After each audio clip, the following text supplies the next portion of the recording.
Dieser Spielfilm basiert auf einer wahren Geschichte ehemaliger Mitglieder von Scientology. Er erhebt jedoch nicht den Anspruch, die Geschehnisse in jeder Hinsicht authentisch wiederzugeben. Insbesondere die Namen der im Film handelnden Personen und ihre beruflichen und privaten Handlungen sowie Lebensumstände sind erfunden.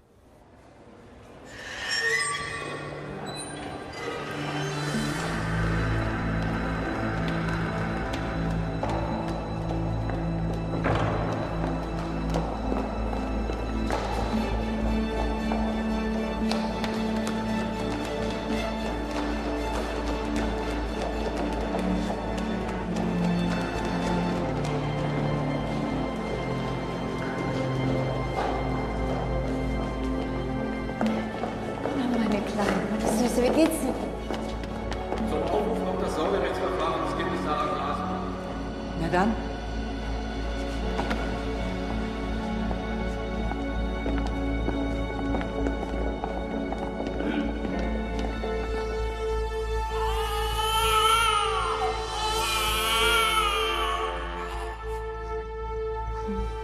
So, jetzt geben wir die kleine Sarah mal ihrem Vater.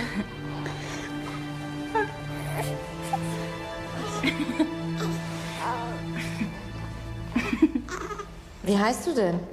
Sarah. Sarah. Und weißt du, warum du hier bist, Sarah?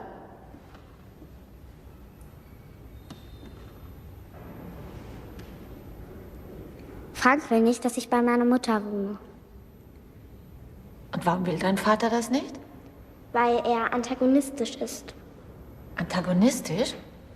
Sie meint, dass Ihr Vater gegen Ihre Religion ist. Seit wann ist Scientology eine Religion, Herr Kollege? Ich bin Kapitän Holzbein, Schrecken der 7 Weltmeere.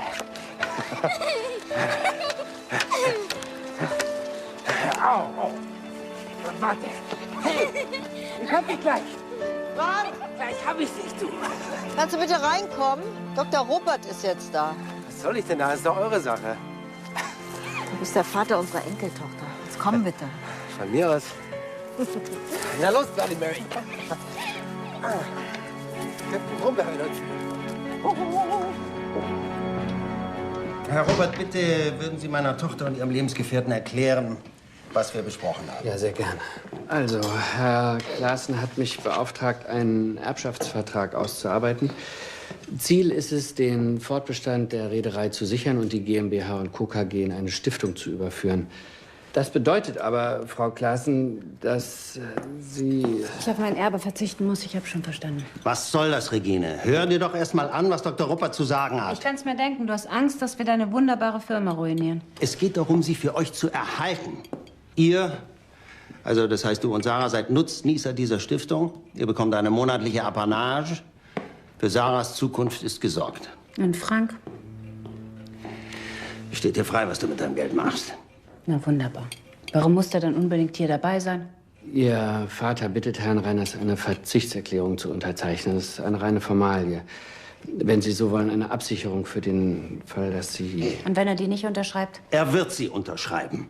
Andernfalls müsste er sich nämlich endlich mal Gedanken darüber machen, wie er alleine für dich und Sarah sorgen will. Bitte, Herr Klaassen, wir sollten sachlich bleiben. Ich bin sachlich. Komm, Frank, wir gehen. Frau Klaassen, ich glaube wirklich, Sie haben da was in den falschen Hals bekommen. Ihr Vater hat eine sehr großzügige und für alle Beteiligten vorteilhafte Regelung gefunden. Na dann, ciao. So. Dein Vater schmeißt uns noch aus der Wohnung raus. Mich interessiert seine Scheißfirma nicht. Und warum hast du da nicht unterschrieben? Du weißt doch genau, warum er das macht, weil er dich verachtet. Er hält dich für einen Versager, den Triumph gönne ich ihm nicht. Mir ist das egal. Ja, mir aber nicht. Lass uns heiraten. Bist du bescheuert? Ich mein's ernst. Ich heirate dich nicht. Ist es dein letztes Wort? Ja, verdammt, fahr, es ist grün.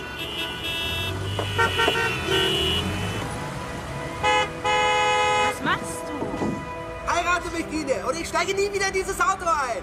Frank, steig ein. Halt! Ich flehe dich an, bitte.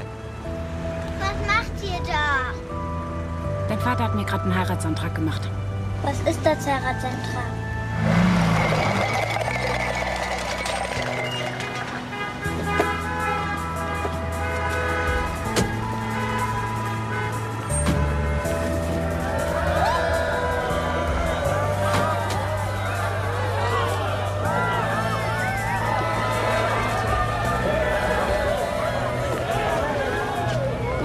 schnell. Schickt sie meinen Vater. Nein, aber herzlichen Glückwunsch. Danke. Ich wollte Sie nur fragen, ob Sie mir helfen können. Ihnen helfen? Ihre Schwiegermutter hat mir erzählt, dass Sie Architektur studieren.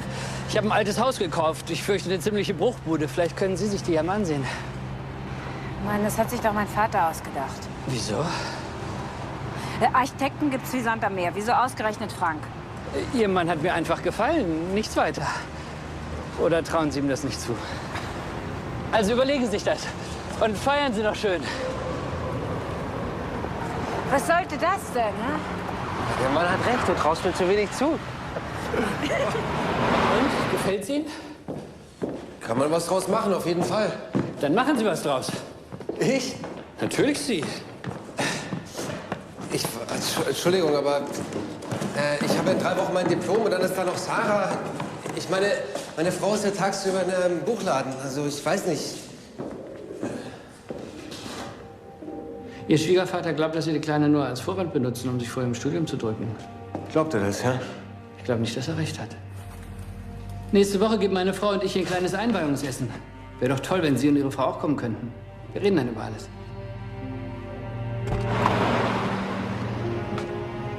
Hier. Sieht doch ganz spannend aus. Da steckt bestimmt mein Vater dahinter. Unser Christian ist in einem Internat. Wie alt ist Ihre Tochter? 5. Ach süß. Unser Christian ist 8. 8. Und da ist er schon auf dem Internat.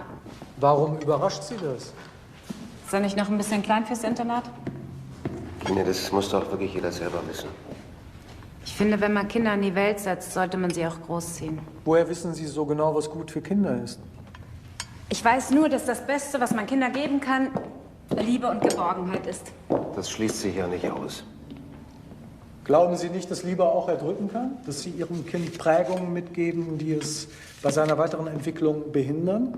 Zum Beispiel? Können Sie mit Ihren Eltern kommunizieren? Die meisten Menschen können mit ihren Eltern nicht kommunizieren, weil es da immer etwas gibt zwischen Eltern und Kindern. Und deswegen schlagen Sie jetzt vor, dass man Kinder von ihren Eltern trennen soll? Oder wie soll ich das verstehen? Es gibt viele Erklärungen, warum Menschen nicht miteinander kommunizieren können. Meist liegt es an ganz anderen Dingen, als wir vermuten. Warum erzählst du ihnen nicht von eurer Akademie? Oh ja, das ist fantastisch. Sie müssen es sich unbedingt ansehen. Was machen Sie denn da? Wir arbeiten mit einer speziellen Trainingsmethode. Sie lernen sich auf das wirklich Wesentliche zu konzentrieren. Sie können sich von allem überflüssigen Ballast befreien.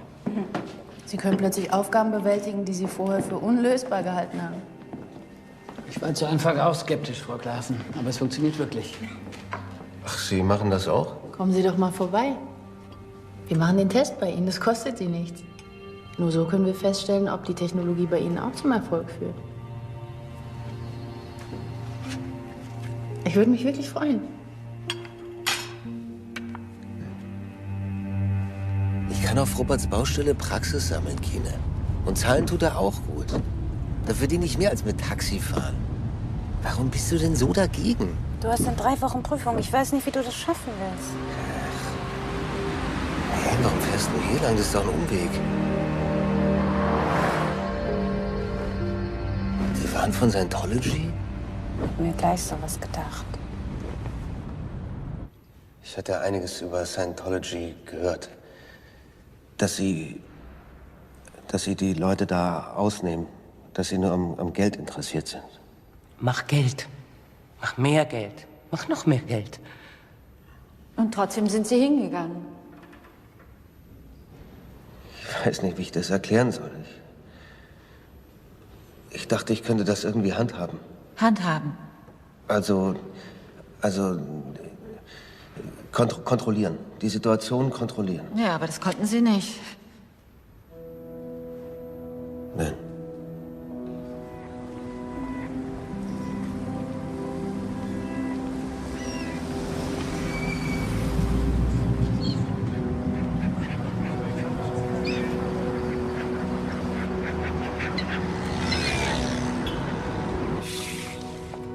Spielst du mit mir? Sarah, ich muss arbeiten. Frag mal Moritz, ob er runterkommt. Hab ich schon, aber der hat Klavierstunde. Bitte, alleine ist so langweilig. Okay, aber nur 10 Minuten, ja? Komm her.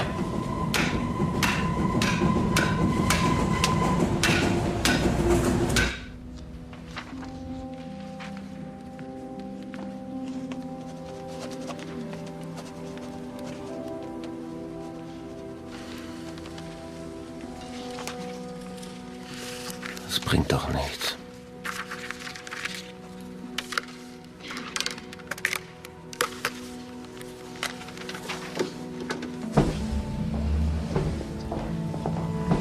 Hallo?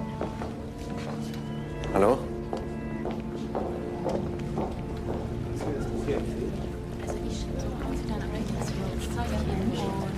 Wie es weitergeht, wo Lehrbücher sind. Hallo. Kann ich dir helfen? Ich wollte mal diesen Test machen.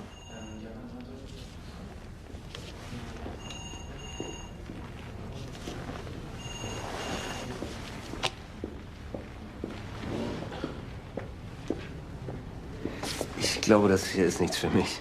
Wieso weißt du das jetzt schon? Naja, die Fragen hier. Glauben Sie, dass Sie viele gute Freunde haben? Das ist doch eine einfache Frage.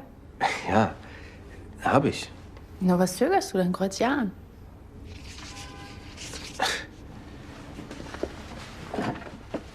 Geben Sie manchmal Dinge weg, die streng genommen gar nicht Ihnen gehören? Ich lass dich mal allein. Wir sehen uns nachher zur Auswertung. Meinen Sie damit, ob ich manchmal was klaue? Beantworte einfach die Frage. Wenn du was nicht verstehst, dann denk noch mal drüber nach. Das ist ein wissenschaftlicher Test, Frank. Er gibt Auskunft über dich und deine Persönlichkeit. Ich kann dir da nicht helfen.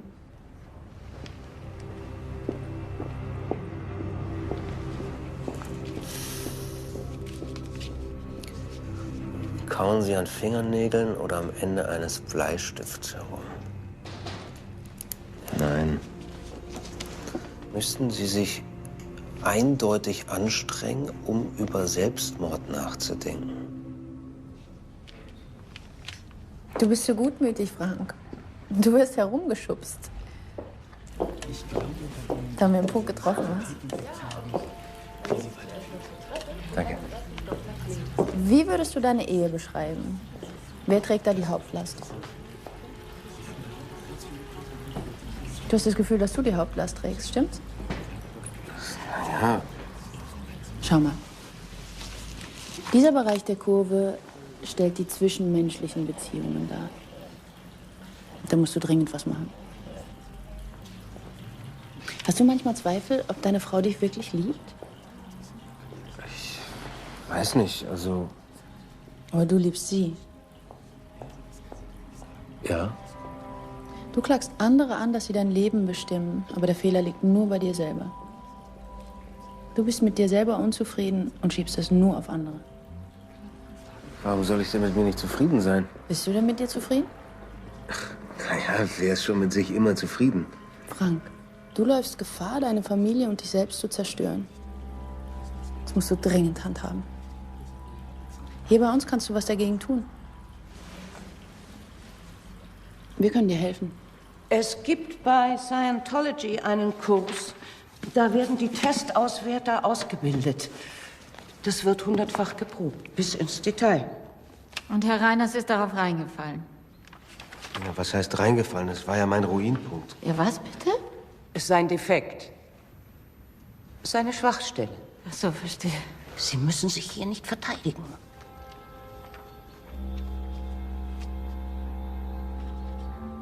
Flank.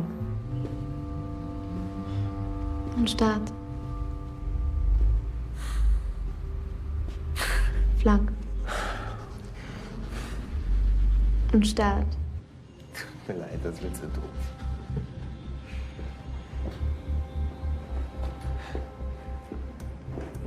Frank, du kannst nicht gehen ohne Checkout. Entschuldigung. Ich pack das nicht, tut mir leid. Lachen ist Abwehr, Frank. Und solange du dich wehrst, kannst du nicht in der Gegenwart sein. Setzt du dich bitte? Darf ich mal?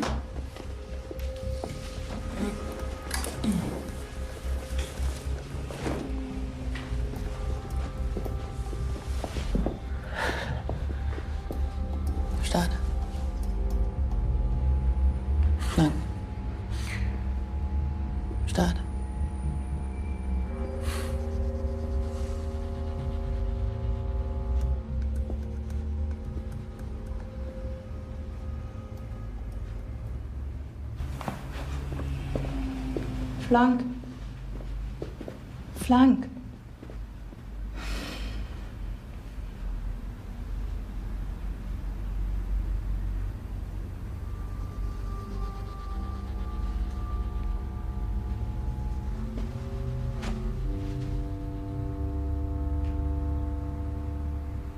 Was wär's?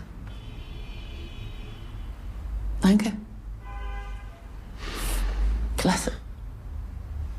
Wie fühlst du dich? Irgendwie so gelöst. Entschuldigung. Ich war noch bei der Lerngruppe. Macht doch nichts. Schläft sie? Ja, sie ist oben in Gines Zimmer.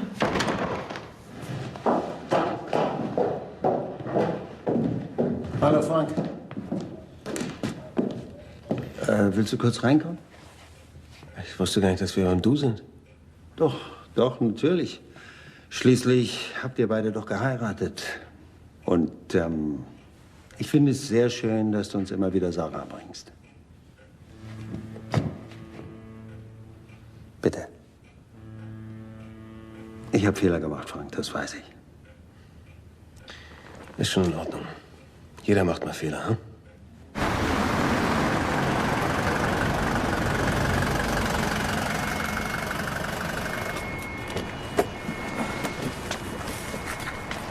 Ich hol nur schnell die Mama, okay? Ja. Bin gleich wieder da.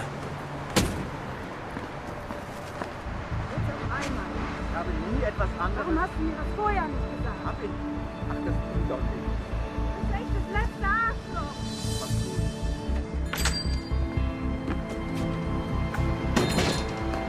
Guten Abend. Wo sind die Augen? Da? Und warum sind die Augen noch auf? Schön zulassen, ja? Schlaf gut. Ah, wer hat denn da geschummelt? Bist du meine kleine Schummlerin? Jetzt mach die Augen zu. Schön zulassen. Bin vor der Tür. Wie hast du das denn geschafft? Du musst nur konsequent sein. Das musst du gerade sagen.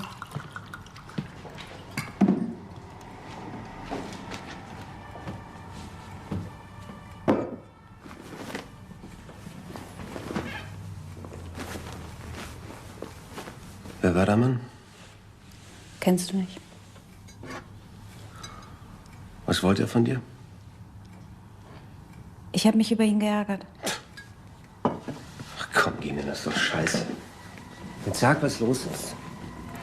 Oh Mann, ey. Wenn du weiter so machst, bin ich weg. Wie stellst du dir denn das vor? Soll ich deine ganzen kleinen Geheimnisse einfach so akzeptieren, oder was? Das sagst du mir, ja? Ausgerechnet du.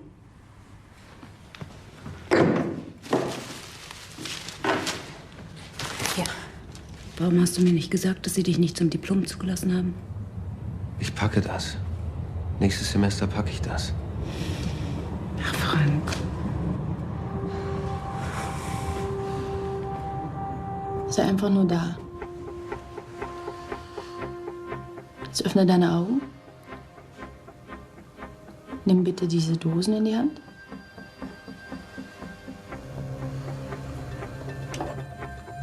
Danke.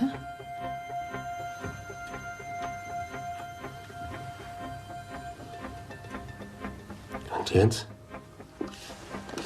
Konzentrier dich auf diese Anzeige. Au, was soll denn das? Konzentrier dich auf die Anzeige, bitte. Jetzt denk an den Moment, in dem ich dich gekniffen habe. Jedes negative Ereignis in deinem Leben hinterlässt auf deiner Gedächtnisbank eine Ladung. Sie belastet dich, sie schöpft Kapazitäten ab, die du anderweitig wesentlich besser nutzen könntest. Durch Auditing spüren wir diese negativen Eindrücke auf und löschen sie. Du bekommst dich selber zurück, Frank. Sie selber haben Ihre Frau zu Scientology gebracht. Stimmt das? Ja. Ich bin dir immer noch sehr dankbar dafür, Frank. Können Sie mir das erklären? Frau Vorsitzende, Mein Mandant hat hier wiederholt dargelegt, dass er zu diesem Zeitpunkt noch gar keine Ahnung hatte, wie menschenverachtend und gefährlich Scientology wirklich ist. Frau Friedrichs, Ihr Mandant will seiner Ex-Frau das Sorgerecht für die gemeinsame Tochter entziehen lassen mit der Begründung, sie sei Mitglied der Scientology-Sekte. Ihr Mandant war aber selber 5 Jahre in dem Laden dabei. Das will ich verstehen. Ist das zu viel verlangt? Kannst du dich in eine Zeit zurückversetzen, als du ein kleiner Junge warst? Ja. Gut, was siehst du, was riechst du? Es riecht nach Abgasen. Autoabgasen. Danke. Geh zum Beginn des Geschehnisses zurück.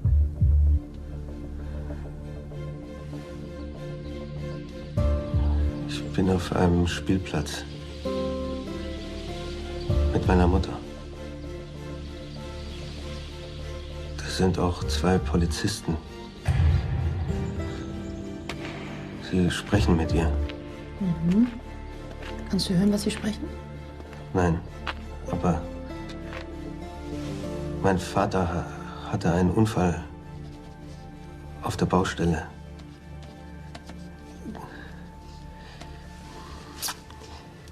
Er ist tot. Danke. Geh zum Beginn des Geschehnisses zurück. Meine Brust tut weh. Gut. Geh zum Beginn des Geschehnisses zurück, als der Schmerz anfängt. Das Polizeiauto fährt los.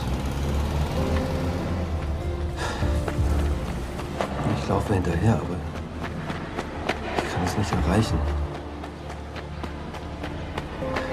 Es ist weg. Ich drehe mich um.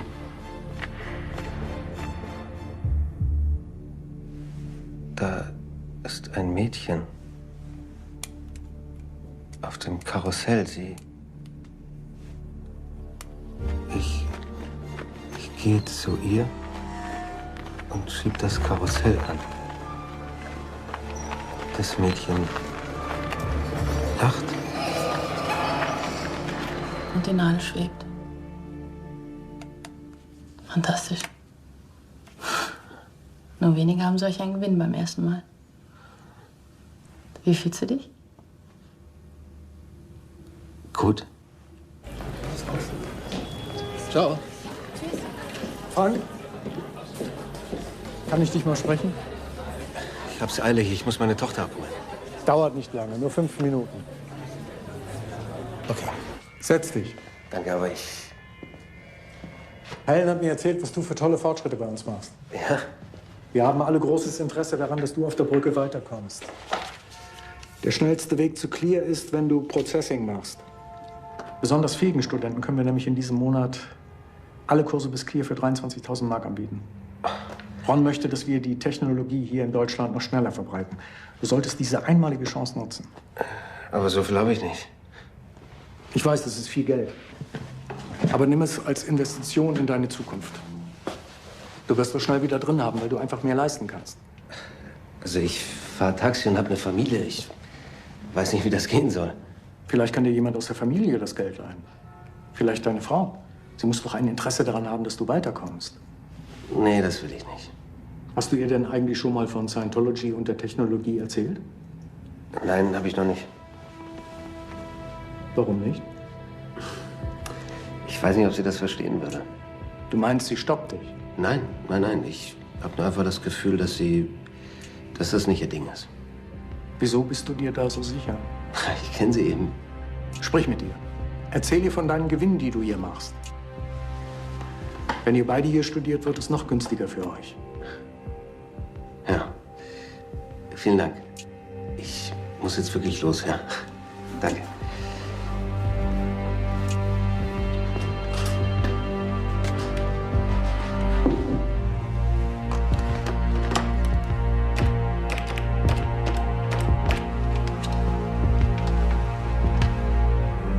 Gerd, ich brauche noch mal deine Hilfe. Du hast uns doch diesen Frank Reiners geschickt, den Mann von der Tochter von Klaassen. Der droht uns abzusprengen. Wir schlagen gerade den Putz ab und reißen die alten Leitungen aus. Aha. Frank will bei uns mitarbeiten. Er ist Architekt, ist das nicht großartig? Ja? Arbeitest doch in der Org, oder? Ich möchte eben schnell die Brücke rauf. Tagsüber arbeitet er bei mir. Er verdient sich hier das Geld für Auditing. Solltest du auch so machen, wenn du schnell clear werden willst. Hier, kleiner Vorschuss. Danke. Komm, ich will mit dir die Pläne besprechen. Oh, Frank, was machst du? Wie, du machst die Augen auf?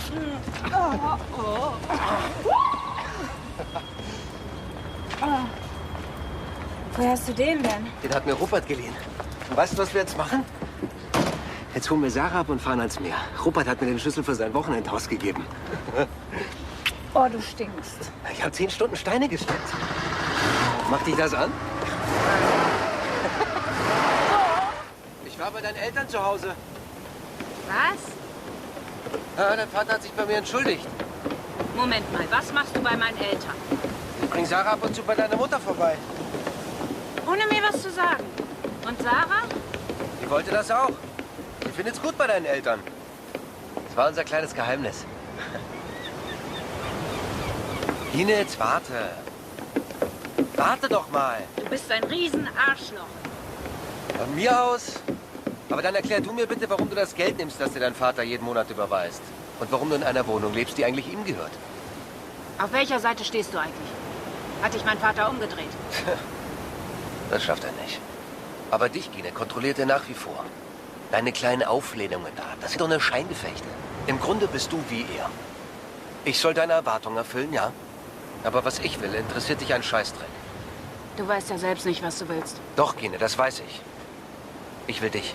Und ich will Sarah. Und zur Not werde ich darum immer wieder kämpfen. Du und kämpfen, ja? Dass ich nicht lache. Sieh mich an. Sieh mich an.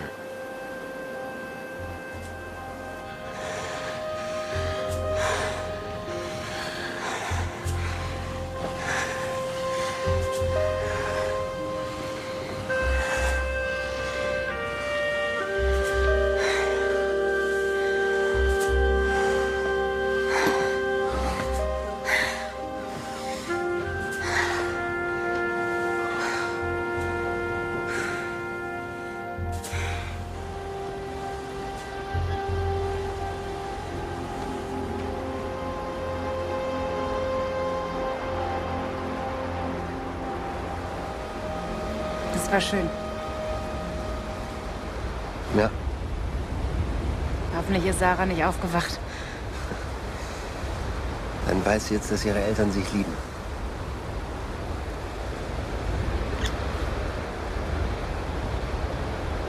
Du bist so anders, ganz verändert. Ja. Wie bin ich denn? Stark. Du bist stark, Frank. Ich bin bei Scientology, Gina. Bei diesen Spinnern. Du hast da was. Erhöhe den Gradienten. Und Start. Findest du dich eigentlich schön? Du bist hässlich. Widerwärtig. Du ekelst mich an. Findest du mich schön? Du bist ein mieses, arrogantes Arschloch, weißt du das? Woher denkst du das? Sag es mir! In Wirklichkeit bist du ein Versager. Schaffst dein Studium nicht. Lebst von Geld deiner Frau. Auf was bist du also so stolz? Sag es mir! Sag es mir! Danke. Das war großartig. Für mich ist der wichtigste Satz bei Scientology: Weißt, was du für dich als wahr erkennst. Ich habe ja gesehen, was die Technologie mit dir gemacht hat, Frank. Du warst auf einmal selbstbewusst, so stark. Wissen Sie, ich habe damals gar nicht gemerkt, dass ich total appariert war. War? Also bitte, ja. Entschuldigung. Was ist das? Appariert? Aberrationen sind Zwänge, Neurosen, Verdrängungen. Meine Mandantin will damit sagen, dass sie damals nach wie vor beeinflusst war vom Erwartungsdruck ihrer Eltern. Erst durch Scientology hat sie sich davon ganz befreien können. Unsere Ehe war kaputt, bevor ich zu Scientology kam. Durch meine Schuld.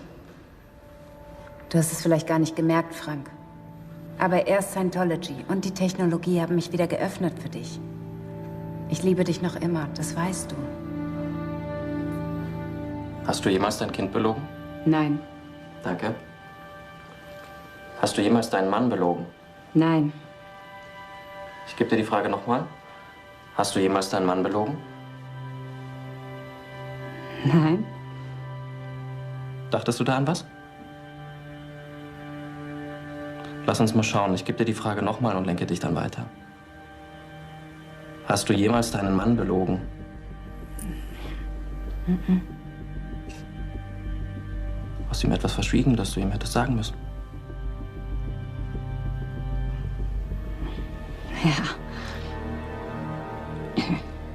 Ja, da war was. Ich habe vor etwa einem Jahr einen Mann kennengelernt bei uns im Buchladen. Sieh zu der Wand. Sieh zu der Wand. Danke. Geh zu der Wand. Geh zu der Wand. Gut. Danke. Rühre die Wand. Danke. Geh zu der Wand. Nach der Lesung sind wir noch was trinken gegangen. Er hat mich dann nach Hause gefahren und, naja, im Auto hat er mich dann geküsst. Gut. Hattest du sexuellen Kontakt mit ihm? Er hat mich gestreichelt. Ja? Ja. Sehr zärtlich gestreichelt, den BH weggezogen und dann hat er mich auch tiefer gestreichelt. Beschreibe, wo er dich gestreichelt hat. Sehr tief. Kannst du beschreiben, womit er dich berührt hat? Wir haben miteinander geschlafen. Gut. Hast du das irgendwie gerechtfertigt? Ich wollte noch mal was erleben. Spüren, dass das Leben noch nicht vorbei war, wo ich doch das Kind hatte. Danke.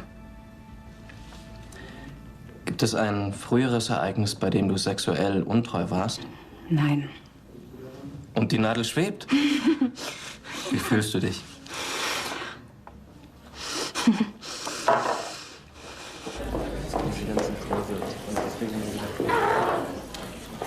Ich liebe dich.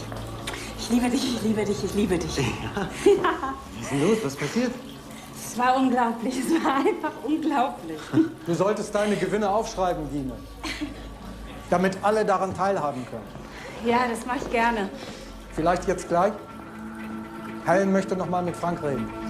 Aber wir müssen eigentlich zu Gines Eltern unsere Tochter abholen. Geh nur. Ich rufe an, dass wir später kommen. Kein Problem. Super. Deine Statistik ist schlecht, Frank. Gine ist schon auf Level 4 und du trittst immer noch auf der Stelle. Ja, du weißt ja, was Auditing kostet. Wir haben beschlossen, dass erstmal Gine die Brücke hochgeht. Wird sie von ihren Eltern unterstützt? Ja, aber das reicht nicht für uns beide. Es gibt noch einen zweiten Weg. Komm. Setz dich. Du könntest für uns arbeiten. Echt? Was du bei uns verdienst, schreiben wir deinem Auditing-Konto gut. Und dafür könntest du professionelles Auditing machen.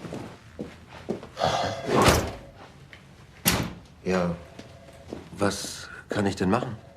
Wir bräuchten einen Estate Manager. Jemand, der sich um die Technik kümmert, also dafür, dass hier alles rund läuft. Ja, wenn das geht. Das geht, Frank. Ich habe eine tolle Überraschung für euch. Wollt ihr sie hören? Gine ist clear.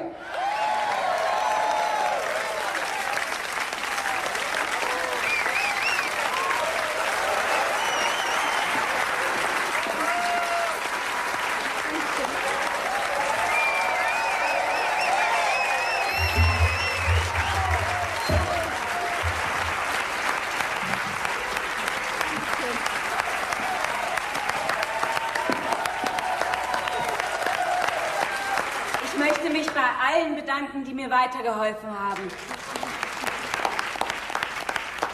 Ich habe fantastische Gewinne und bin meine Fixierung losgeworden. Ich habe jetzt die Fähigkeit, neue Dinge zu tun. Natürlich gilt mein ganz besonderer Dank Aaron Hubbard!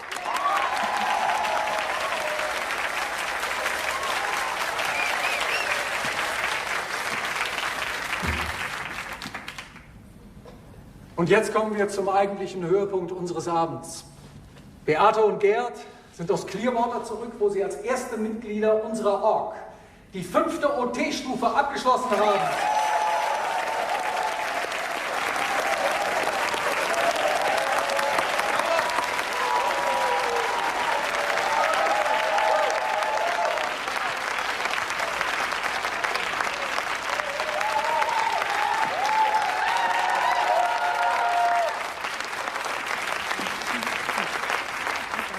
Liebe Freunde, wir haben euch eine Botschaft mitgebracht aus Flag.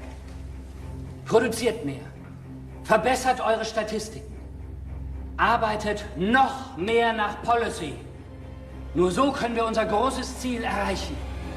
Clear Germany!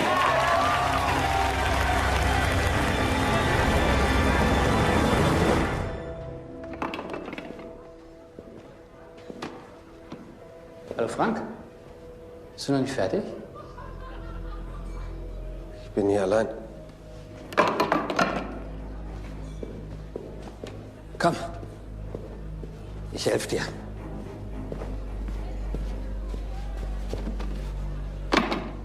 Was macht die Architektur? Tja, zum Studium komme ich nicht mehr. Hier ist viel zu tun.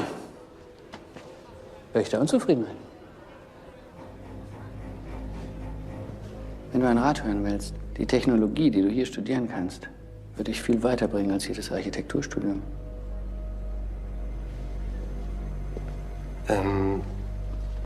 Was ist das eigentlich, die 5. OT-Stufe?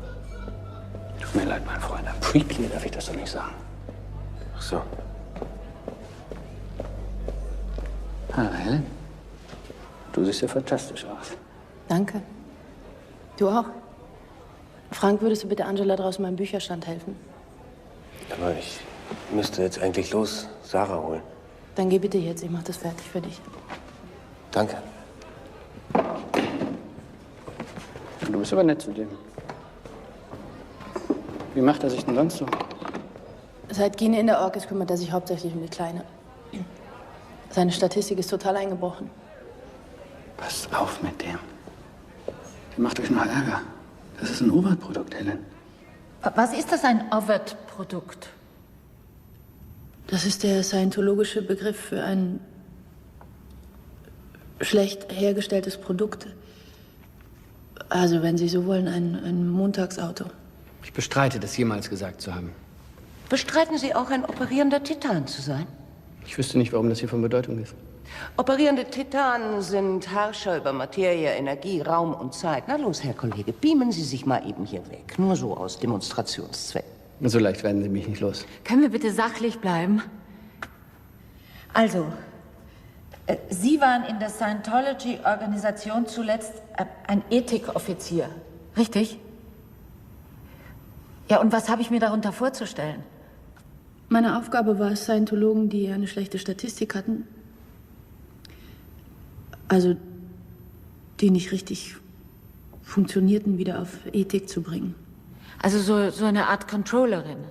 Stasi-Offizier wäre da wohl das richtige Wort. Und Herr Reiners, der war so ein Ethikfall? Indirekt, ja. Aber eigentlich ging es um Gine. Also um Frau Klaasen? Also eigentlich um die Eltern von Frau Klaasen, die fingen an, Schwierigkeiten zu machen.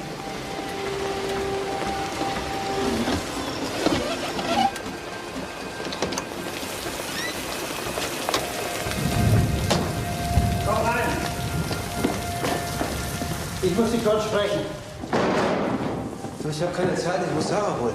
Sarah schläft. Es ist jetzt 0:15 Uhr. Glaubst du, das ist eine gute Zeit, ein 6-jähriges Mädchen aus dem Schlaf zu reißen? Komm jetzt bitte. Ich mach dir einen Tee.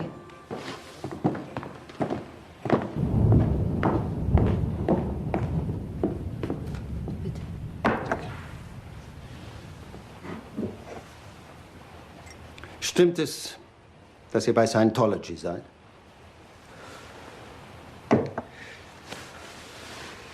Ich wüsste nicht, was dich das angeht. Ich habe einen Anruf von unserer Bank bekommen, die auch die Bank deiner Frau ist. Offenbar hat sie dort versucht, einen Kredit über 60.000 Mark aufzunehmen. Auf diesem Wege habe ich erfahren, dass das Geld, das ich ihr damals auf ihr Erbe ausgezahlt hatte, bereits verbraucht ist. Wir reden über 100.000 Mark in 1,5 Jahren, Frank. Warum fragst du das nicht deine Tochter? Ich hole es ja. Du hast dich doch in den Verein reingeholt. Wie blöd kann man nur sein? Lass mich sofort los. Schlaf gut, Sarah. Bis morgen.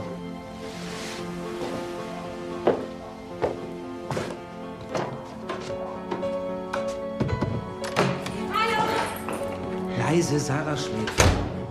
Ich habe fantastische Neuigkeiten, Frank. Helen und Kaiser wollen mich auf einen Auditorenkurs nach Kopenhagen schicken. Ja? Weißt du, für Clear Germany brauchen sie dringend Auditoren. Und jetzt stell dir vor, ich werde dort zum Auditor Stufe 4 ausgebildet. Was sagst du dazu? Ja, wie stellst du dir das vor? Soll ich mich dann allein um Sarah kümmern oder was? Das ist ein Crashkurs. Eine einmalige Gelegenheit, ja? Normalerweise dauert das ein Jahr. Wir machen das aber in 3 Monaten. Ich schaff das aber nicht alleine, auch nicht 3 Monate. Meine Mutter ist ja auch noch da. Du, deine Eltern haben übrigens heute Abend Stress gemacht. Die Bank hat bei denen angerufen und gesagt, dass du einen Kredit aufnehmen willst. Was heißt da Kredit? Das steht mir zu. In 2 Monaten wird die zweite Rate aus dem Erbschaftsvertrag fällig. Wovon sollen wir leben? Das fragst du mich? Von dir kommt doch überhaupt nichts. Verdammte Scheiße, weil ich den ganzen Tag in der Org schufte. Dafür habe ich bis jetzt noch keinen Pfennig gesehen. Die sagen, dass alles für meine Kurse draufgegangen ist. Mein Architekturstudium kann ich sowieso vergessen. Weißt du, was du da gerade gesagt hast? Dass du an der Ehrlichkeit der Org zweifelst. Das ist eine Todsünde, Frank. Schon dir zuzuhören ist eine Todsünde. Ich habe doch nur gesagt, dass ich nicht weiß, wie wir das alles bezahlen sollen. Ron sagt, Geld ist nur eine Betrachtung. Du und ich, wir können den Menschen helfen, wirklich frei zu werden. Das ist doch viel wichtiger als jeder Reichtum. Ich schau mal nach Sarah. Lass sie. Ich werde fahren. Ron sagt, niemand kann glücklich werden ohne ein Ziel. Mein Ziel ist es, die OT-Stufen zu machen und die Brücke zur völligen Freiheit nicht mehr zu verlassen. Ist das auch noch dein Ziel? Komm mal her. Frank, ist das auch noch dein Ziel? Ja. Ich bring dich ins Bett, hm?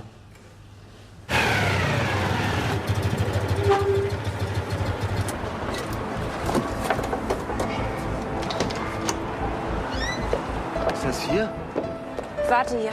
Ich bringe sie schnell hoch. Ist da die Oma? Nein, Sarah, wir fahren nicht mehr zur Oma. Die Oma will uns nicht mehr. Warum nicht? Das sind Kinder, die wie du sind. Das bringt dich weiter. Hast du ja nicht gesagt, dass du heute Abend nicht mehr da bist? Das wird sie schon selber merken. Eine Sarah ist 6. Das kapiert sie doch nicht, wenn du auf einmal weg bist. Entschuldigung. Wo bleibt ihr denn? Ich habe Sarah noch in den Hort gebracht. Du fährst auch mit? Chris macht gerade UTA Klasse 5 Auditor. Tschüss. Also los. Tschüss.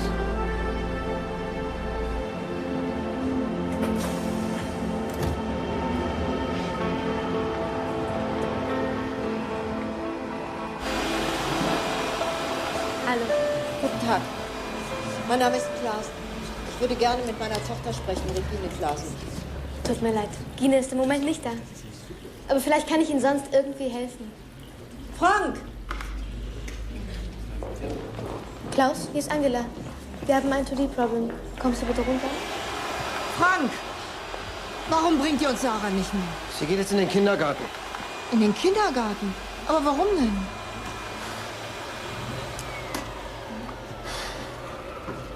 Frank, wir machen uns große Sorgen.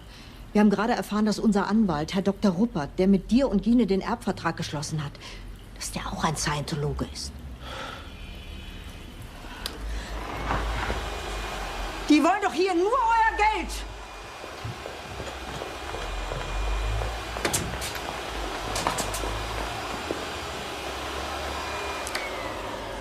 Kommst du mal einen Moment mit, bitte? Seit wann gibt es diese Probleme mit Gines Eltern? Die gab es doch schon immer. Gine hat uns nichts davon erzählt. Wahrscheinlich hat sie das nicht wichtig genommen. Ja, sie spricht schon seit Jahren nicht mehr mit ihnen. Ihre Mutter hat halt manchmal auf Sarah aufgepasst, wenn wir in der Org waren oder Gine im Laden. Hast du Kontakt mit ihnen gehabt? Nur wenn ich Sarah da abgeholt habe. So. Du schreibst jetzt alles auf, was du über die Beziehung zwischen Gine und ihren Eltern weißt. Was in der Erziehung gelaufen ist, ob es Übergriffe gab. Übergriffe? Ob sie misshandelt wurde, geschlagen. Schreib einfach alles auf, was dir dazu einfällt.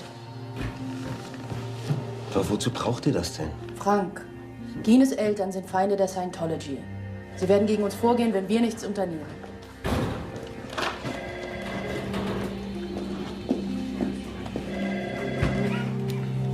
Ich bin fertig.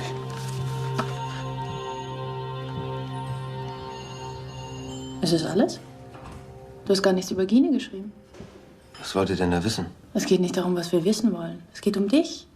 Du bist Downstate, Frank. Deine niedrigen Statistiken belegen deinen schlechten Ethikzustand. Das spürst du doch selber, oder? Weißt du, was Ron über die dritte Partei geschrieben hat? Nein. Nach dem Gesetz der dritten Partei gibt es immer einen Verursacher für Schwierigkeiten. Also jemanden, der will, dass die Dinge bei dir nicht richtig laufen. Und du meinst, es ist Gine?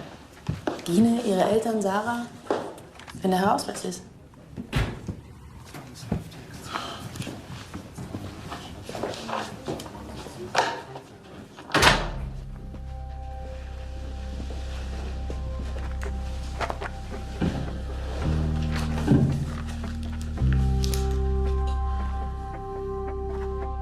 Da sind Ihnen aber noch keine Zweifel an der Organisation gekommen.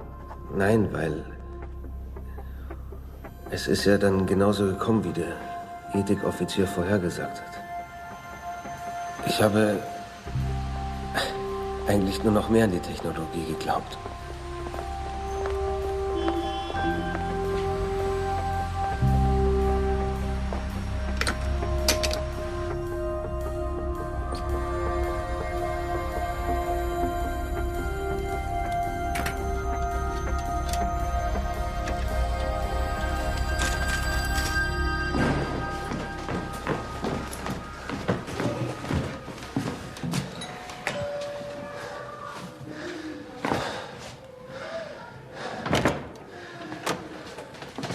Hallo, ich würde gerne Sarah abholen.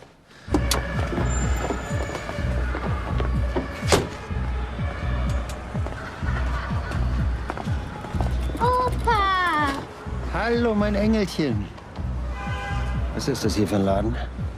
Das ist Sarahs Kinderhort. Wo ist Gine? Das weiß ich nicht. Du glaubst doch nicht, dass wir zuschauen, wie ihr euer und Sarahs Leben ruiniert.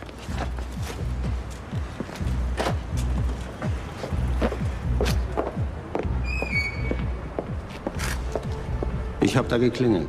Mir hat so ein junges Ding geöffnet. Vielleicht 16 Jahre alt. Schon der Gestank, der aus der Wohnung kam, war atemberaubend. Ich habe dann nach dem Leiter der Einrichtung gefragt, aber offenbar war sie zu diesem Zeitpunkt die einzige Betreuungsperson. Ja, bitte? Das ist doch die rein subjektive Wahrnehmung von Herrn Klaassen. Naja, immerhin wurde die Einrichtung doch geschlossen, oder? Ja, weil Herr Klaassen über beste Beziehungen in der Hamburger Bürgerschaft verfügt.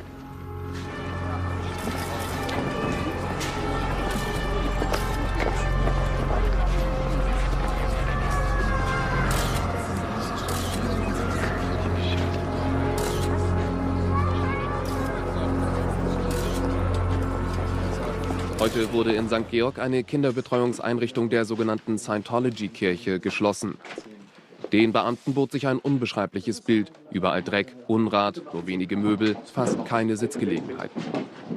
Die Kinder schliefen auf schmutzigen Matratzen, meist ohne Decken. Zur Betreuung standen ein 17-jähriges Mädchen und ein 18-jähriger Junge bereit. Beide keine ausgebildeten Erzieher, wie die Sprecherin des Jugendamtes betonte. Überall Dreck und Unrat.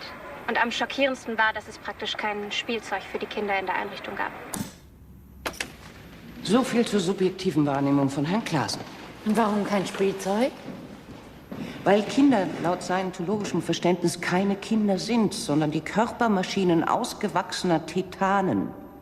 Und was ist das, ein Titan? Titanen sind allmächtige, unsterbliche Geistwesen aus einer anderen Galaxie. Ungefähr 79 Millionen Jahre alt.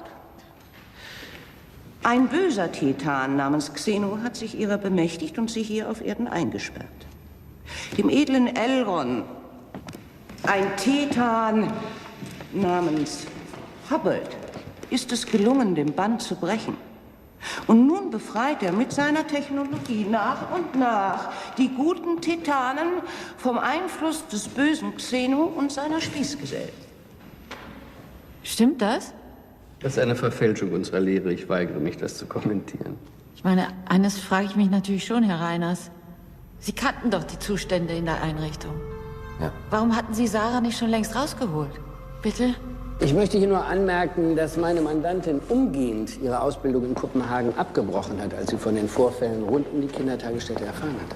A security officer wants to see you. Gut. Was ist denn? Keine Ahnung.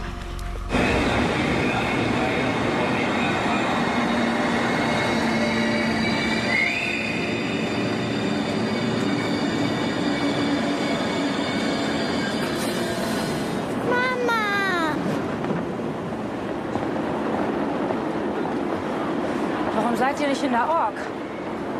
Weil wir dich abholen wollten. Das hättest du dir sparen können. Natürlich ist das mit deinen Eltern dumm gelaufen, aber irgendwie hatten sie auch recht, weißt du? Das war alles total verdreckt. Was sagst du da?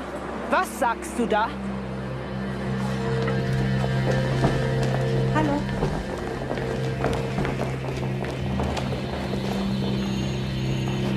Gine, komm bitte gleich zu uns.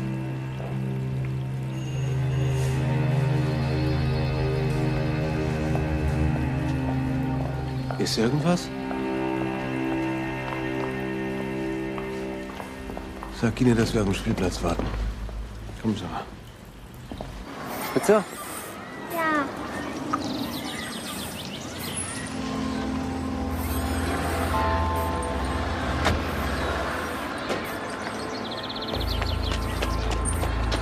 Sarah, kommst du bitte? Komm bitte. Na, lauf. Du sollst ja zu Kaiser kommen. Er wartet schon in der Ork auf dich.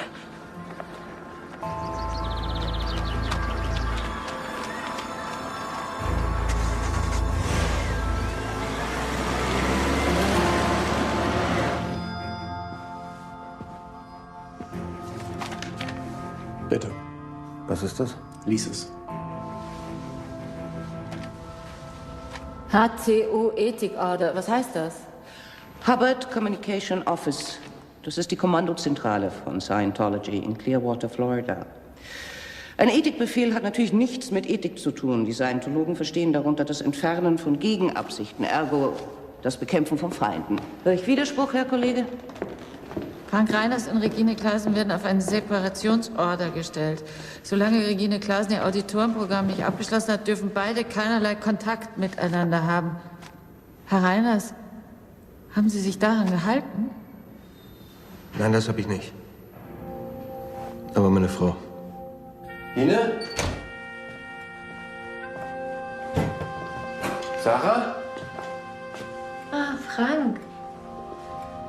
Was machst du denn hier? Gine hat mich gebeten, ihre Sachen zu packen.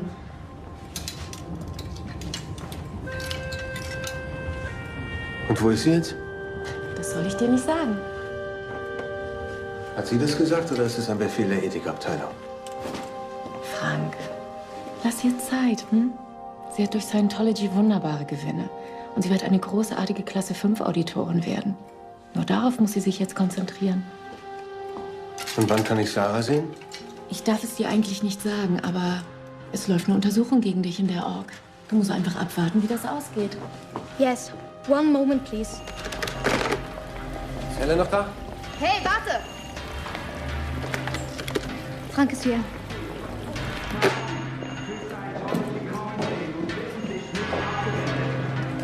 Zuschauer für Scientology kommen sehen und wissentlich nicht abgewendet. Was machst du hier?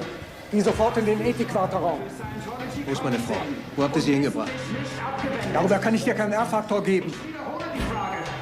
hast du Schaden für Scientology kommen sehen und wissentlich nicht abgewendet? Ich weiß es nicht! Du verweigerst den Set-Check! Ich brauche deine Hilfe. Melde dich morgen um 8 zum Roll Call. Los, raus hier. Dann schreibe ich einen Bericht.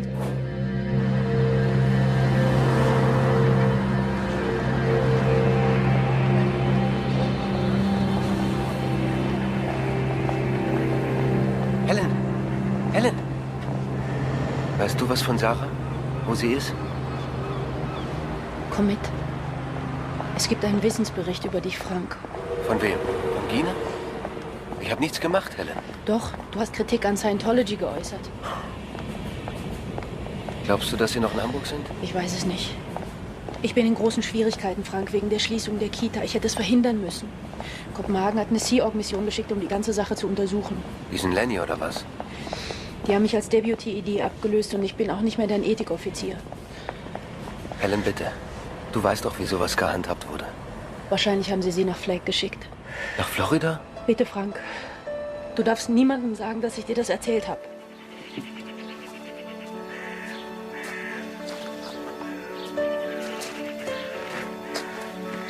Was willst du?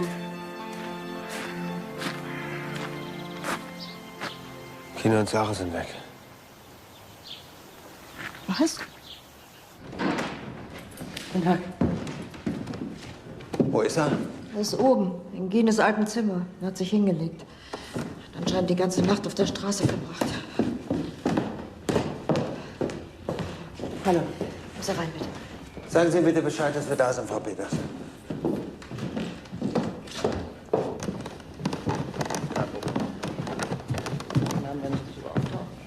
Moment. Frank, ich möchte dir Ursula Friedrich vorstellen. Sie ist Anwältin und hat schon viele Prozesse gegen Scientology geführt. Ich glaube, niemand kennt Scientology besser als sie. Guten Tag. Sind Sie sicher, dass Ihre Frau und Ihre Tochter in Flagg sind? Ja. Ich weiß es von der Ethikoffizierin. Einem Scientologen würde ich gar nichts glauben.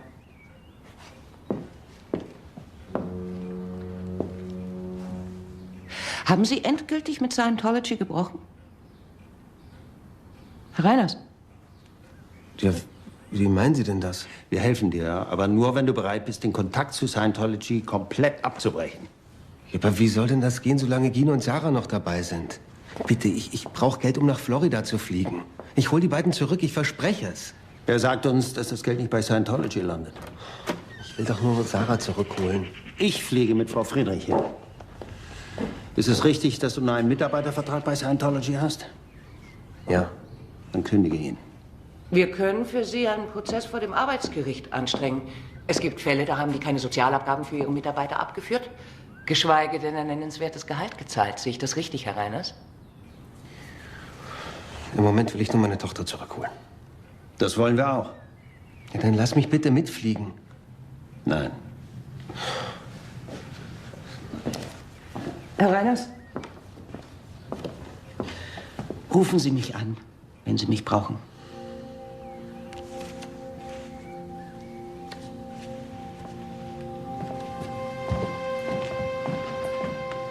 Warum soll er denn nicht mitfliegen? Das ist keine gute Idee. Frau Klaasen, vielleicht hat er mittlerweile eingesehen, wie menschenverachtend die Methoden dieser Organisation sind. Aber das heißt noch lange nicht, dass er nicht nach wie vor für deren Ideologien anfällig ist.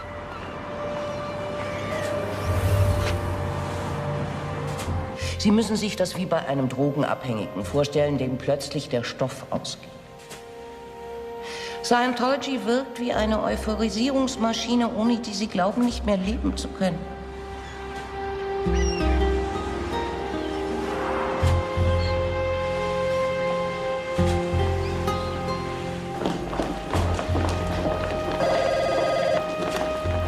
Hallo, Angela. Ist Kaiser da? Wir möchten, dass du all deine Overs und Withholds aufschreibst. Und zwar alles, was du je gegen Scientology gesagt, gedacht oder getan hast. Wir möchten, dass du das gründlich tust. Danach wirst du eine neue Aufgabe bekommen. Bist du dazu bereit? Ja.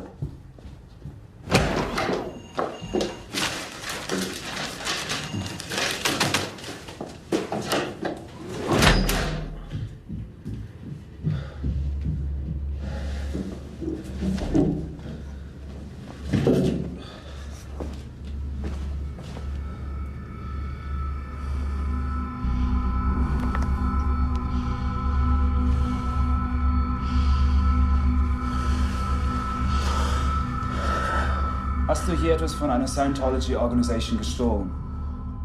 Nein. Hast du jemals an einer Verschwörung gegen Scientology teilgenommen? Nein. Hast du jemals an einer Verschwörung gegen Scientology teilgenommen? Nein.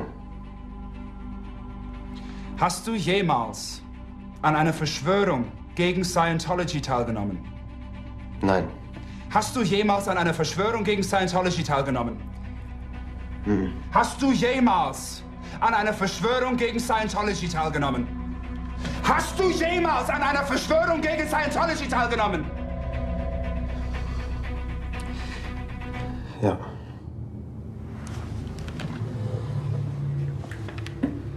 Danke. Was war das für eine Verschwörung? Mein Schwiegervater möchte meine Tochter und meine Frau aus Florida zurückholen. Ich habe ihnen gesagt, dass sie ein Fleck sind. Wer hat dir gesagt, dass sie ein Fleck sind? Hellenberg. Schreibe darüber einen Wissensbericht.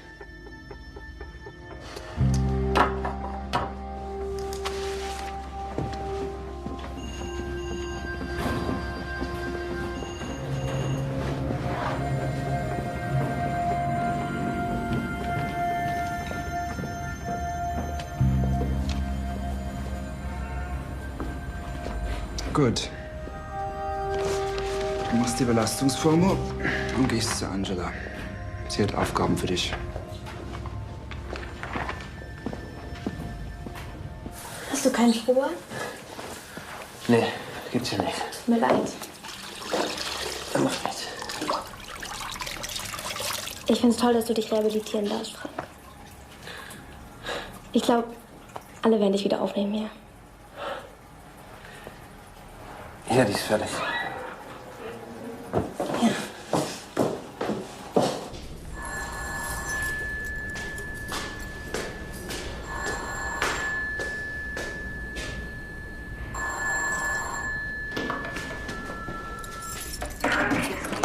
Ich darf dich nicht anrufen. Ich möchte, dass du weißt, dass es uns hier gut geht.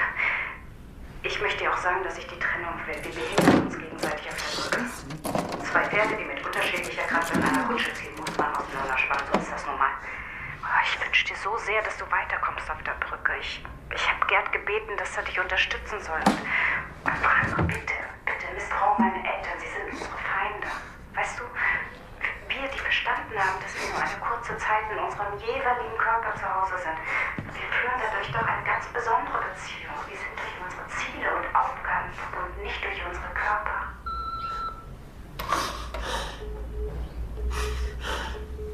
Herr Reiners?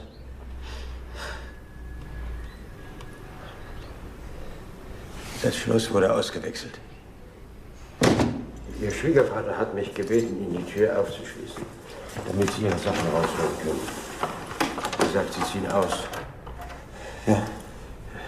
Tut mir leid, so geht das, wenn die Wohnung dem Schwiegervater gehört. Ziehen Sie einfach zu, ich schließe später ab. Meine Tochter hatte mich angerufen und mir gedroht. Wenn ich in Clearwater auftauche, würde sie endgültig verschwinden. Mit Sarah. Mir war klar, dass sie diese Information nur von meinem Schwiegersohn haben konnten. Und trotzdem sind Sie hingefahren. Ja. Wir konnten dort nur nichts ausrichten.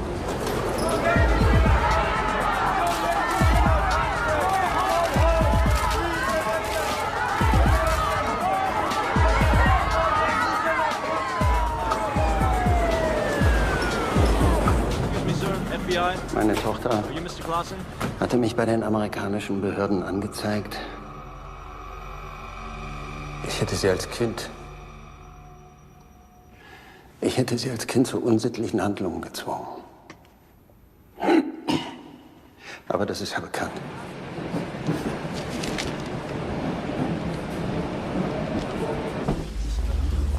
Frank! Hast du schon gehört?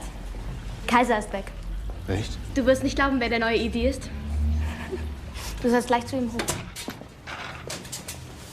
Frank, setz dich doch.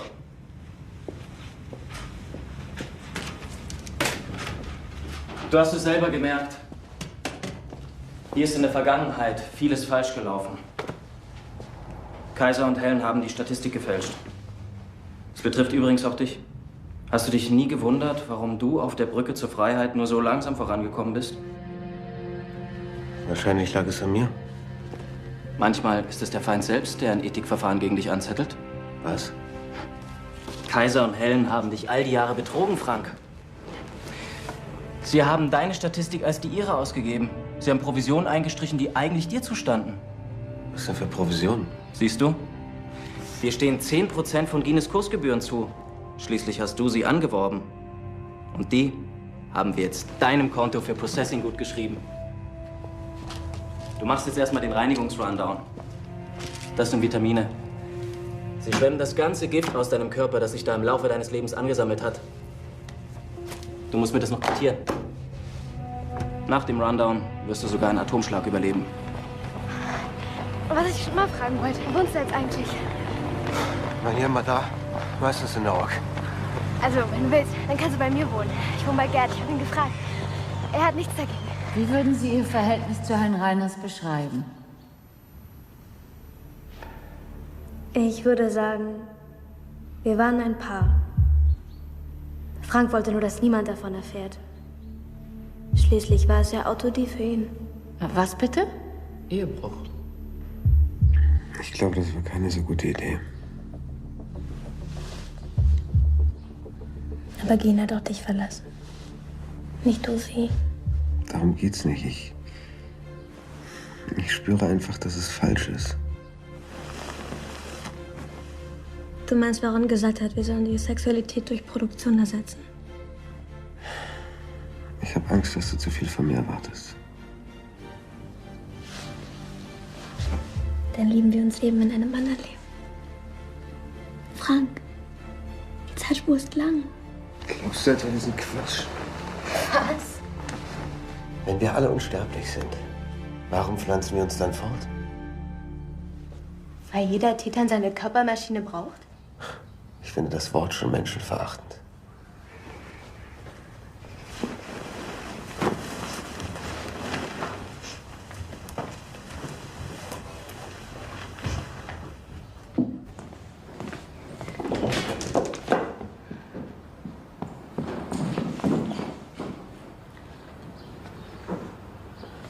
Guten Tag.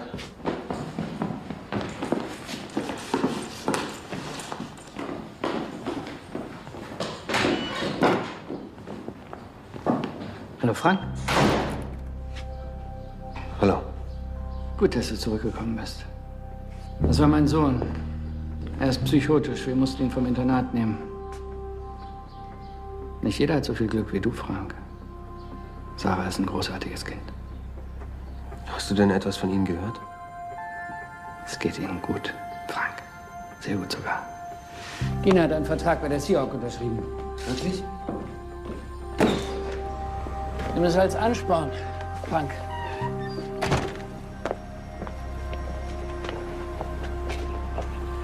Pass ein bisschen auf mit Angela. Sie ist noch nicht gefestigt in der Technologie.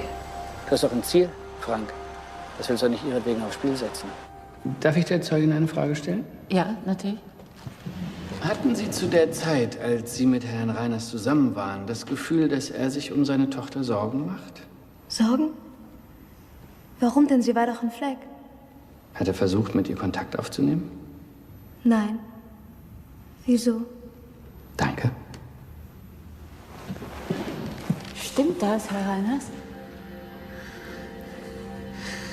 Naja, ich hatte immer gehofft, wenn ich endlich clear bin, dann...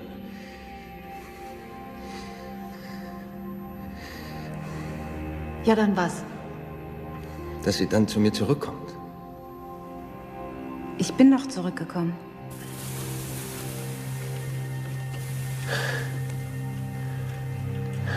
Was ist eigentlich mit Ruperts Sohn? Warum ist er nicht mal auf dem Internat? Darüber darf ich nicht sprechen. Und schon gar nicht mit dir. Was? Warum denn nicht? Du bist ein Verräter, Frank. Ist das in Ordnung bei dir? In Fleck wurden wichtige Papiere bestohlen. Du warst das. Du bist der Diener von Xeno. Ich weiß das.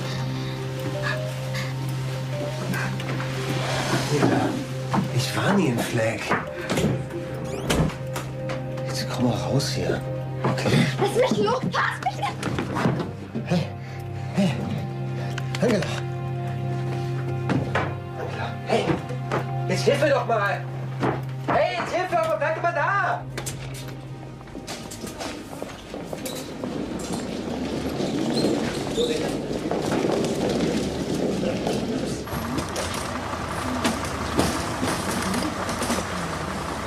Danke. Was ist passiert? Der Notarzt sagt, sie ist dehydriert. Ist doch kein Wunder nach 5 Stunden Sauna. Wieso hast du das nicht selbst gehandhabt? Weil ich kein Arzt bin. Komm sofort in mein Büro.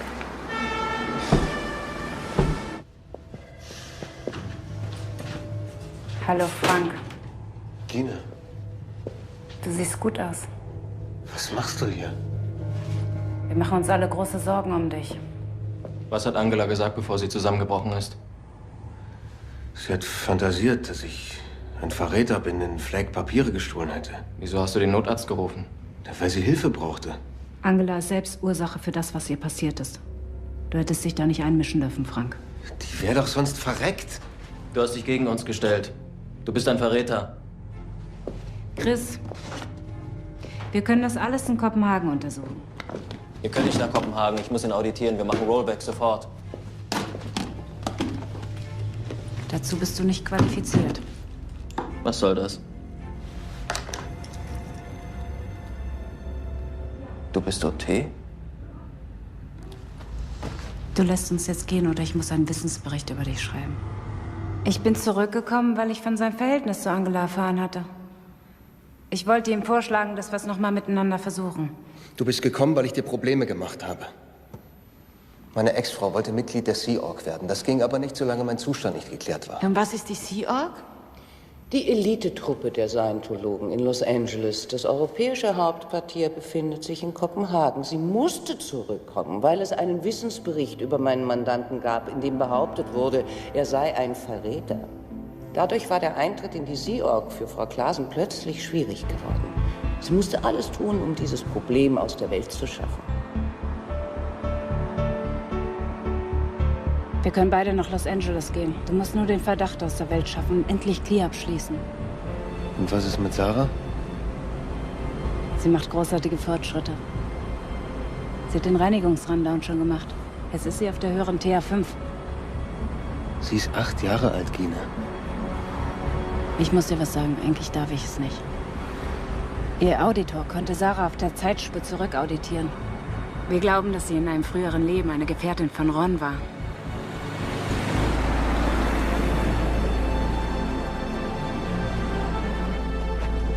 Wir sind da, Frank. Herzlich willkommen in Ersch. Aha. Frag nach Laura. Sie weiß Bescheid. Wie, du kommst nicht mit? Nein. Wahrscheinlich wirst du eine Weile hier bleiben müssen. Aber dann wird alles gut. Gina, was soll das? Ich will Sarah sehen. Ich habe keinen Bock mehr auf diese Scheiße. Bitte, Frank. Tu's für mich. Und für Sarah.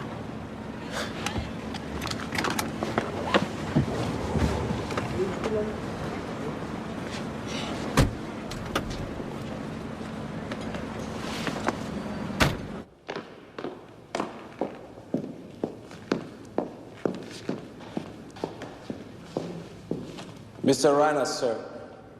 Okay. Move.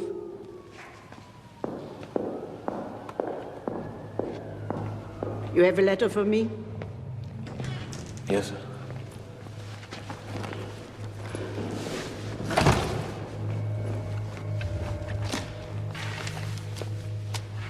Have a seat, please.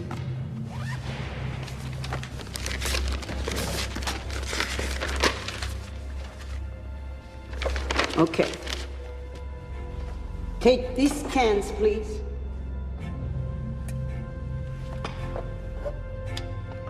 Are you sitting on a chair? Yes. Are you on the moon? No. Are all cats black? Yes. Are all cats black? No, sorry, no. Have you ever lived or worked under an assumed name? Jetzt warte mal. Ja, nicht so schnell.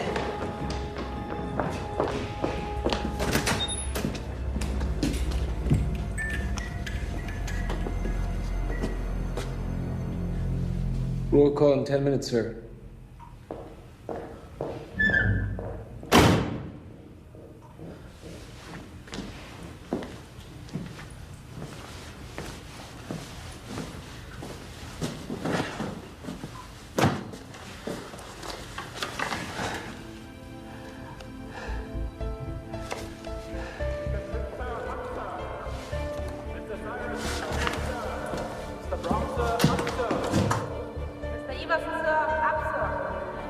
Mr. Rodriguez, sir, up, sir. Mr. Klaassen, Sir, down, Sir. Mr. Kranz, sir, up, sir. Check out.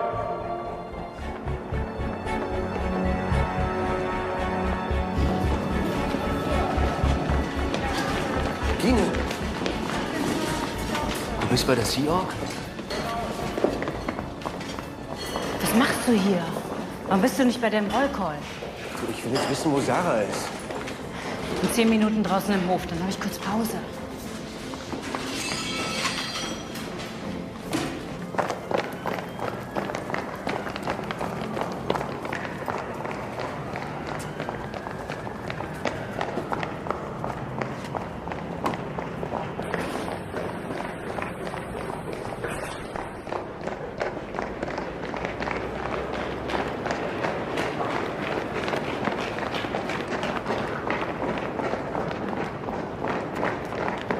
RTF, protocol start. Sandra, Sir, up, Sir. Max, sir, hold, sir. Sarah, Sir, up, Sir. Josh, sir, up, sir. Helen, Sir, down, Sir. Ich war insgesamt 9 Monate in den Rehabilitationscamps der Sea Org. In Kopenhagen musste ich auf einer Baustelle arbeiten. Die Sea Org hatte dort ein altes Speicherhaus gekauft und war dabei, es zu renovieren. Dazwischen immer Security-Checks, Arreste, Wissensberichte. Helen!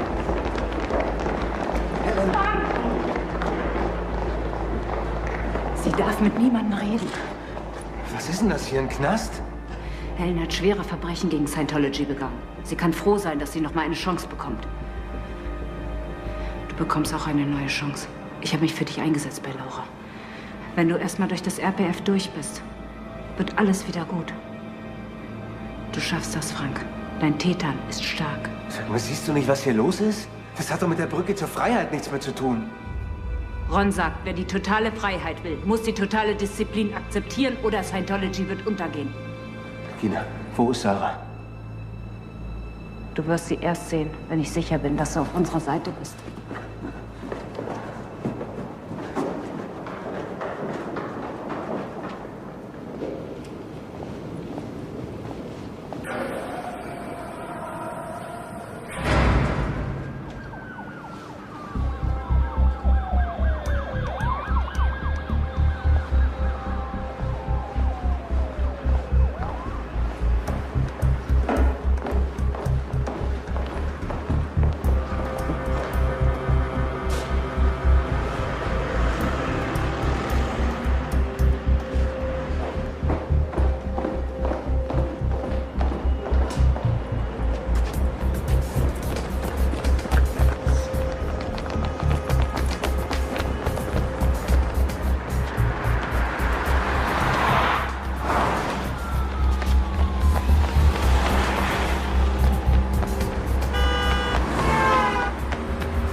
Yes, problems.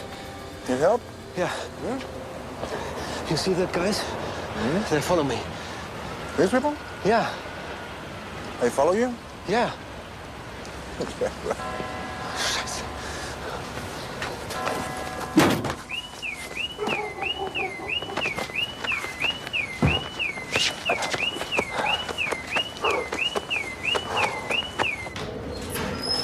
Danke, dass Sie gekommen sind. Sie fahren. Ich glaube, Sie hatten mehr Gelegenheit zu schlafen als ich. Wir wissen jetzt, wo Ihre Tochter ist. Scientology unterhält ein Internat nicht weit von der deutschen Grenze. Ruperts Sohn war auch da. Kommen Sie. Ich sag Ihnen, wie Sie fahren müssen.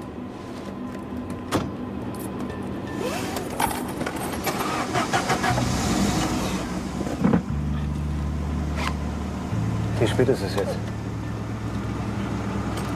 7, warum?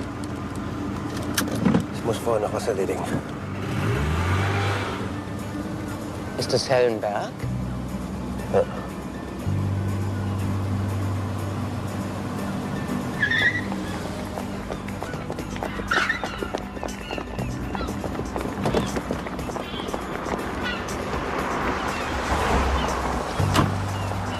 Warten Sie.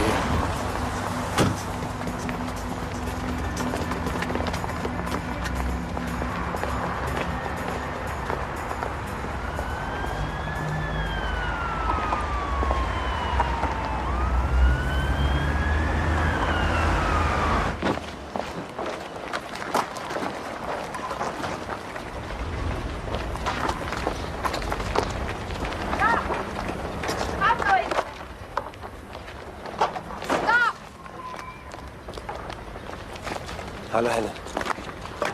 Ich komme, um dich zu holen. Back to work. Das da drüben, das ist Frau Friedrichs. Sie wird uns helfen. Hast du Schwierigkeiten, Frank? You can't do that. Helen, warte. Bitte nicht, Frank. Dreh dich um. You can't do that. Dreh dich um, Helen. Siehst du das Auto? Back to work. Geh zu dem Auto. Geh dahin. Los. Back Geh zum to Auto. work. Geh zu dem Auto.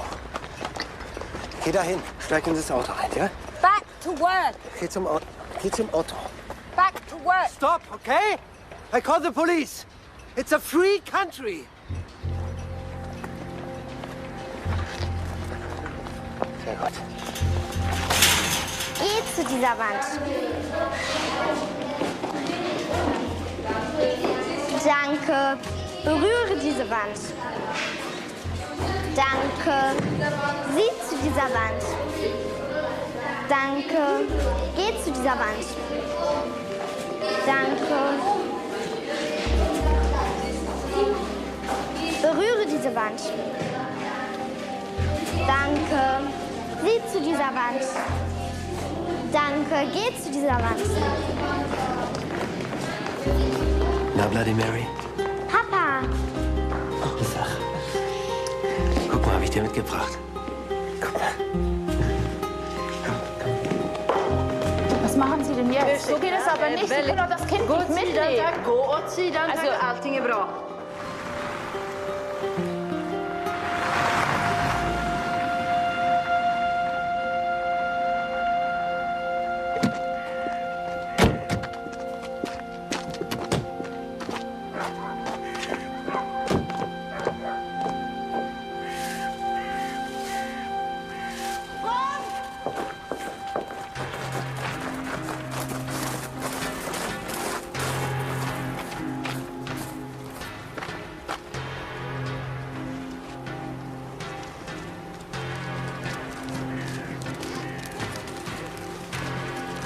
Komm, Sarah. Du kommst wieder mit zu mir. Hm? Kommst du mit? Nein, mein Schatz. Ich hol dich bald zurück, okay? Ich werde nicht zulassen, dass du ihr die Zukunft nimmst. Frau Vorsitzende, ich würde Ihnen gerne etwas vorlesen. Ron Hubbard hat es geschrieben, der Erfinder der Scientology-Kirche. Ich protestiere auf das Schärfste. Die Religion meiner Mandantin darf hier nicht zum Gegenstand des Sorgerechtsverfahrens werden. Wenn Sie das beabsichtigen, dann sehen wir uns vor dem Verfassungsgericht wieder. Es ist schon absurd, dass eine Organisation, die die Rechte der Menschen mit Füßen tritt, für sich den Schutz durch das Grundgesetz in Anspruch nimmt. Darf ich jetzt lesen? Nein, ich habe hier nur über das Wohl des Kindes zu entscheiden. Das Kind hat im letzten Jahr bei seiner Mutter hier in Hamburg gelebt. Und Sie, Herr Reiners, hatten Umgangsrecht. Ist das richtig? Ja, aber ich durfte... Ich habe sie trotzdem nicht gesehen. Aber warum? Hier steht alle 14 Tage das ganze Wochenende. Sarah, dein Vater ist da.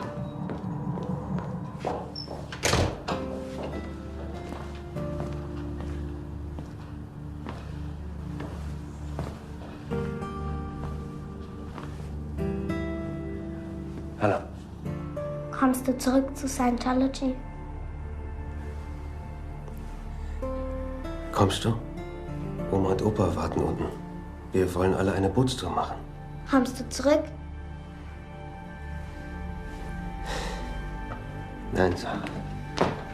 Du hast uns nicht mehr lieb. Los, geh! Ich bin immer wieder hingefahren, aber sie... Ich wollte mich nicht sehen. Und irgendwann habe ich das nicht mehr ertragen. Verstehen Sie das? Wir können ja vieles mit Gerichtsentscheiden regeln, aber leider nicht alles. Sie verlangen von mir, dass ich Ihrer Ex-Frau das Sorgerecht abspreche, sie quasi als Mutter entmündige, nur weil sie weiter einer Religionsgemeinschaft angehört, der Sie abgeschworen haben. Was glauben Sie, Herr Reiners? Wird sich Ihre Tochter anders entscheiden, wenn ich Sie jetzt hier hereinbitte und sie frage, ob sie zu Ihnen will oder zu ihrer Mutter? Wahrscheinlich nicht. Eben. Der Sorgerechtsentzug wird abgelehnt, die Urteilsbegründung geht den Parteien schriftlich zu. Darf ich jetzt lesen? Wenn ich nicht zuhören muss, gerne. Schade.